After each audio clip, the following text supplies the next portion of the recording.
திருப்பரங்குன்றத்தில் நீ சிரித்தால் முருகா திருத்தணி மலை மீது எதிரொலிக்கும். அறுபடை வீடுகள்ன்ற பட்டியல் நமக்கு எங்க இருந்து கிடைக்குதுன்னா திருப்பரங்குன்றத்துலதான் இருந்து கிடைக்குது. இந்த திருத்தணி முருகனை பற்றி அருணகிரியார் பாடுகிற போது சொல்றார், மனுஷங்களா பிறந்த எல்லாருக்குமே வாழ்க்கையில ஏதாவது ஒரு சந்தர்ப்பத்துல மனுஷங்களை நம்பி துரோகத்தை சந்திச்சிருப்பாங்க.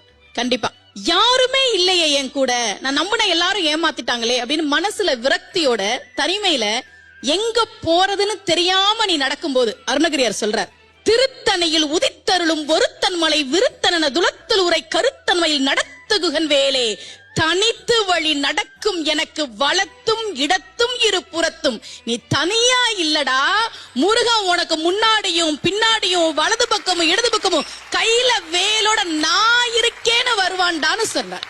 அதுதான் திருத்தணி முருகன். அந்த பாடல் எழுதியவர் கவிஞர் பூவை செங்குட்டுவன் ஐயா. திருப்பரங்குன்றத்தில் நீ சிரித்தால் முருகா திருத்தணி மலை மீது எதிரொலிக்கும் அப்படின்ற அந்த பாடலை இப்ப